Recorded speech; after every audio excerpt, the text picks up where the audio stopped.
Playoffs. Let's talk about them. So here's the thing about these playoffs, right? Is there's two teams that are really the heavy favorites to make it, and with the favorite being the Ravens. But the more and more that I kept looking at this playoff bracket, I kept feeling like people were not really understanding how much chaos could happen. Like, just look back at how the last couple of years have gone in the NFL, and you'll know that chaos is reigning supreme. And to make sure I preserve the integrity of this video, I want to make sure that I am completely, totally unbiased. So let's get into the video. Kicking it off, we have Steelers-Bills. This is a game that I don't think enough people are giving enough credit to how chaotic this can be. And I get it. It is tradition that the Steelers have a winning record, make the playoffs, and lose to a real team. The Buffalo Bills have been a weirdly inconsistent team kind of all year. They occasionally have these really amazing games, like when they demolished the Cowboys using only their running game. But then on the flip side, you have Josh Allen in some ways regressing back to his rookie and sophomore year. And the big part of what the Steelers have done this year is capitalize off of other teams' mistakes. And like, we all know the fluky Steelers stuff of like all these games they shouldn't win, but they do because one mistake is made, and obviously the high-end talent, shout out urinating tree, bails them out. And I think that this game right here could be a case of that exact thing happening. So I'm picking the Steelers.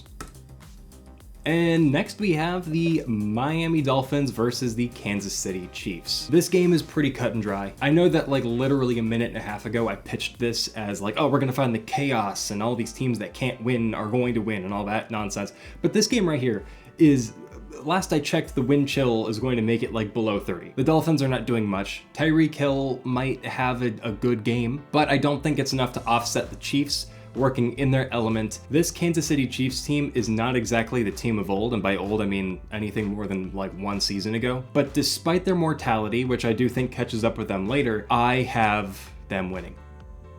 Finally, you got the Browns, you got the Texans. This is I've gone back and forth on this matchup a lot in my head. On one hand, the Texans are a more inexperienced team. A lot of the guys on the Browns roster made the playoffs just a couple of years ago with Baker Mayfield, and they actually very nearly beat the Chiefs. So for me, I'm kind of going back and forth on, could the Browns take it because of their playoff experience, or is the star power of CJ Stroud and his whole crew enough to sort of keep that more experienced team on their heels? It's a little bit more of an aged team. Not that they're old, but comparatively to the Texans. Even now, I don't know who to pick. I'm actually gonna flip a coin. Do I have any of my Canadian money in here anymore? Browns are heads because they're a helmet. Texans are tails. Everyone happy. There we go. Flip a coin. It's tails. I'm picking heads. Browns win. All right, moving over here to the NFC for the wild card weekend, we've got the Green Bay Packers taking on the Dallas Cowboys. See, here's the thing. I know Cowboys fans are nervous about this game. Rodgers are not. Maybe a little bit of the Mike McCarthy stuff starts to worry you a little bit about losing trust in him in the playoffs. And ooh, do the Packers have our number still with Jordan Love? And like I said, guys, chaos reigns supreme. Packers take it. I'm not a homer, all right? We're talking about chaos. Next, we have the most interesting game of the weekend. LA Rams versus the Detroit Lions. And when Matthew Stafford's wife has to come out and tell Lions fans, like, guys, we supported you. You don't have to be telling people they're not allowed to wear a Matthew Stafford jersey in your stadium. Like, what is that about, guys? You were actively cheering on the Rams to win 2 years ago or whatever when their Super Bowl run happened. Like, what happened to that? Now you've got, we won the NFC North for the first time ever in our existence. We got a big high horse now. We get to disrespect Matthew Stafford, the only man who kept us somewhat relevant for the entire time that we wasted in Detroit. Okay there, buddy. This is a really interesting matchup, though. The Lions can have a really high-powered offense. They can. They've shown it. But then there's times where they just get curb stomped. And I don't understand it. And granted, that happened with the Ravens. And the Ravens are obviously the one seed in the AFC for a reason and potentially the best in the league. However, I feel, similar to the Bills, I have seen too many of those weaknesses in the Lions that I believe will probably come back up again and prevent them from actually winning a playoff game. So enjoy not having won a playoff game since 1992 or whenever it was. I don't know. Rams win. Well, for the last wild card game, you have the Philadelphia Urgent Care Centers versus the Tampa Bay Why Are You Even Here? No disrespect to Baker Mayfield. I've been rooting for that guy pretty actively since he got into the playoffs with the Browns. I wanted to see him do something. I wanted to see him play ball, you know? But I mean, that entire division was just a mistake. People were calling for it when the NFC East was the NFC least back in, I believe that was 2020. I mean, I vividly remember people on Twitter. I mean, I know Twitter isn't real life, but people on Twitter back then were actively calling for the league to keep everyone out of the NFC least, out of the playoffs, and let a team with like an actual better record than them, who was on the outskirts, not even in the wild card, to get in their spot. We've had the second coming of the tank division, and it's been fantastic. Really funny football, sometimes really hard to watch football. But, like I said, Philadelphia is a walking urgent care clinic right now, and I'm going to make my pick before I think about it a little bit too much. Bucks win. Now that I've probably shaken up what people thought my wildcard predictions were going to be, or this is exactly what you thought I was going to pick, in which case you're very astute, we move on to the first of the divisional games in the AFC. This will be Steelers at Ravens. I'm just saying, right? I'm just saying.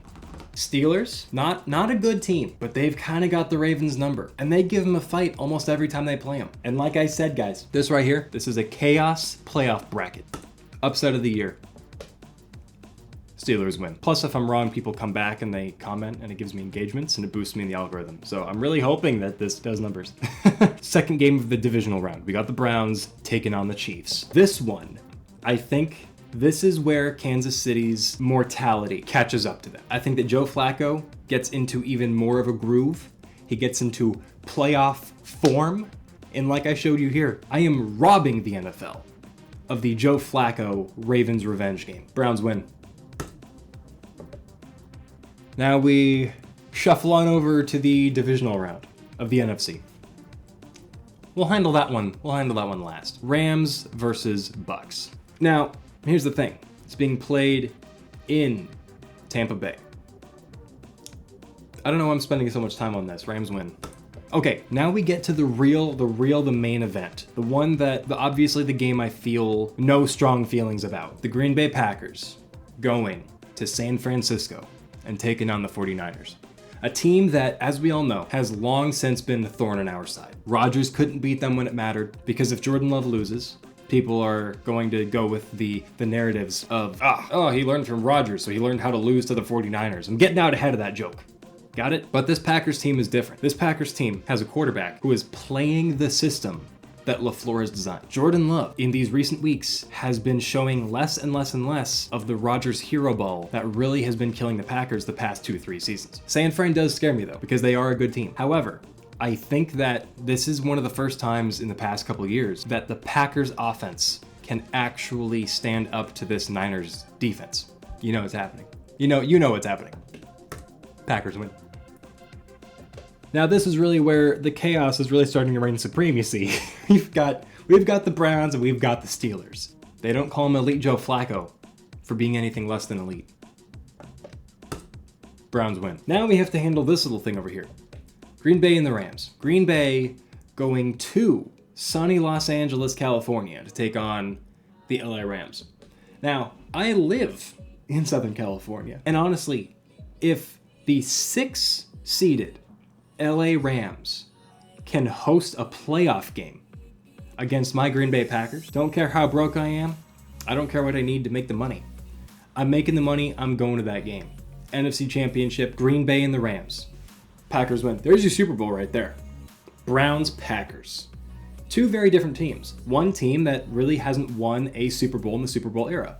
The other, a team that is fresh off of losing its first ballot Hall of Fame QB, complete rebuilding of the entire team. However, this will be your Super Bowl.